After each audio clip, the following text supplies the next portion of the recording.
You know those lines on a map? They feel so permanent, right? So simple. Well, what if they're not? Today, we're going to dive deep into something that's way more complex and wild than you think: the border. So, when I say border, what pops into your head? For most of us, it's probably a line on a map, right? Or maybe you're picturing a checkpoint, a guard, maybe a big fence, that clear line separating us from them. It all feels so solid, so straightforward. Yeah, well, that picture, it's totally wrong. It's completely outdated. The truth is, the modern border is something way stranger, way more widespread, and a lot more powerful than we ever imagined. So, let's break down what a border has actually become. All right, first up, we've got to completely rethink what a border even is. It's time to stop thinking of it as a thing and start seeing it as a process. So you've got two ways of looking at this. The old school view, the one we all kind of grew up with, sees borders as these fixed lines on a map, like they're just part of the world's natural furniture. But a much more critical view sees them as lines in the sand. Think about it. They're always shifting, they're super dynamic, and they're always being contested. They aren't natural at all. They're something we actively create and argue about constantly. And this right here is the key idea. We need to stop talking about a border, the noun, and start talking about bordering, the verb. It's not a static thing, it's an action.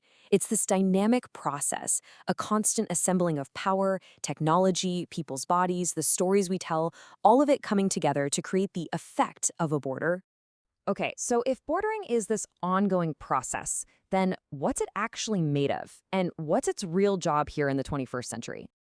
A modern border is what some thinkers call an assemblage. It's basically this big, complex mix of stuff. Yeah, you've got the obvious parts like political power and physical infrastructure, but it's also made of the language we use, the stories we tell about who's safe and who's dangerous, and it even includes the actual bodies of the people trying to cross. And this is where things get really interesting. Here's the big shift. The number one job of a border today isn't just about protecting land anymore. It's about controlling movement. It's become a giant active sorting machine, constantly deciding who and what gets to move, where they can go, and how. And let's be clear, this sorting machine is not neutral, not at all. It's specifically designed to separate what the state considers welcome movements. Think tourists, high-skilled workers, valuable cargo, the good stuff, from what it calls unwanted movements. Those get labeled as dangerous, a burden, or unproductive.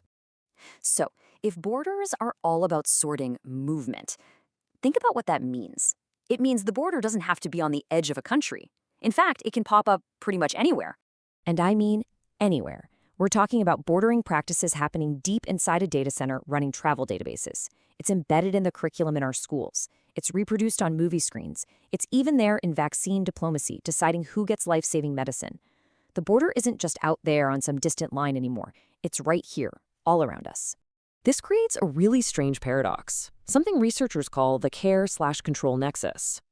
On the one hand, you have this humanitarian goal: save lives, give aid. But on the other hand, you have the security goal: control movement, police flows, detain people. I mean, those sound like polar opposites, right? But are they?